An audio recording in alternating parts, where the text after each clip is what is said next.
Welcome guys to the Slowpoke World, and it's here we find that you've all been asking Salamence VMAX Welder. Is this the best deck post rotation? Is it the best Darkness Ablaze deck? We don't know. We've got a hella fun list here for you that my friend has actually made, and he's a lot better than me. So let's have a look.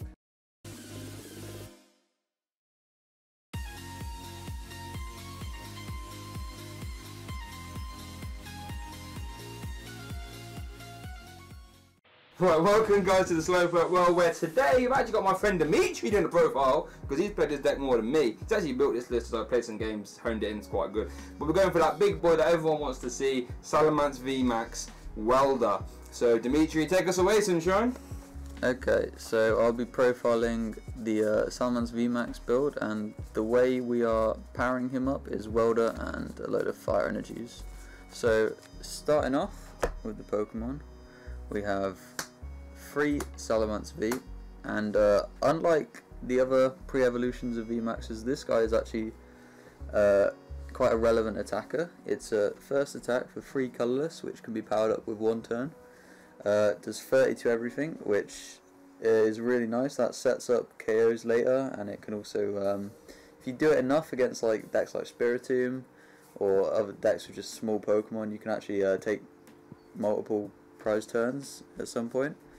Its second attack is not that relevant, just does 4 for 160. You probably won't use that too much. Then we move on to the VMAX. So its first attack will do is 40-40 and 2 places. This can, a bit like the first attack, it can set up KOs, it can take knockouts here and there. But the main attack, the Max Wing for 4 energy, does 240, which is massive.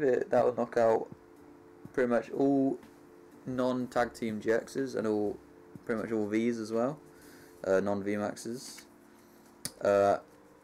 So moving on to the other Pokemon in the deck, we've got 3 Dedennes, pretty standard. The Dene just helps you set up.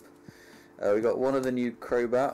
I really like the new Crobat because you can use it at the same turn you use the Dene for even more draw, and you can do stuff. It's good when you don't want to discard the stuff you have in your hand but you need to draw more. Stuff like Welders, for example. Or halves and stuff. Half, as well, yeah. really, yeah.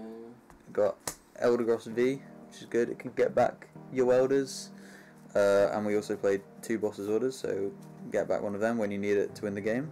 And worth noting as well, the Eldegoss, sorry, but you can actually attack with it in this turn as well. If you lead it and you don't want to keep it on the ball forever, obviously, you can actually fulfill float up in 1 turn, let you put it back in the hand, let you grab Welder for next turn from the discard. So that's actually pretty cool in that respect, I should say. And we've also got some alternate attackers. We've got Cramorant, which for 3 energy can do 160 anywhere you like, so that can knock out Denes on the bench.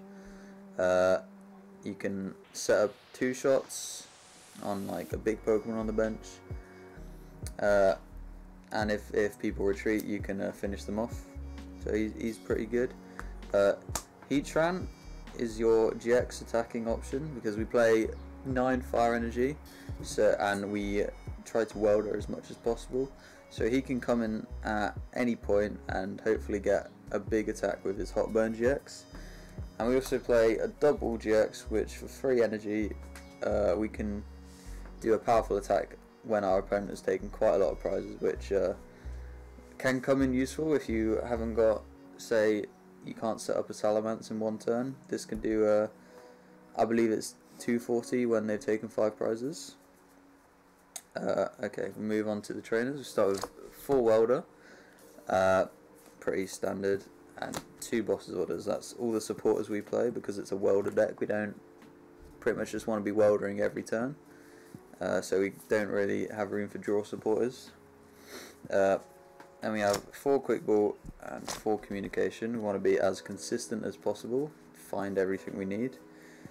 We have 4 Pokegear, which I believe is essential in any deck that relies on a single supporter to get going. So if you don't find your Welders, you won't get very far. 4 Switch, just so we can be nice and smooth, nothing gets stuck in the active that we don't want. Also correlates with Heatran GX. You found them out too much. Yeah. move these back a bit. That's what you carry on. Yeah. Just double the power. Okay. Yeah. Alright, and we it's got all in shots. So. 3 giant half to help find our fire energy. 2 vitality band because these pair well with a card, one of the energy cards. We'll show that later, but this does makes our Pokemon do 10 more damage, and that can add up and have some nice maths for us. Got 2 reset stamp because good combat card. If your opponent gets ahead, you can slow them down.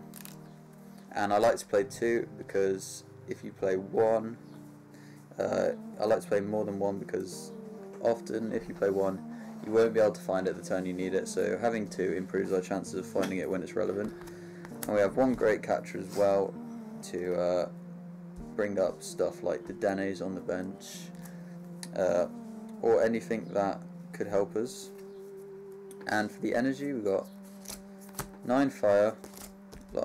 It's good to play lots of fire because your welders are more active with them, and it means you're less reliant on half, which could get bumped, or there could be a chaotic swell in play.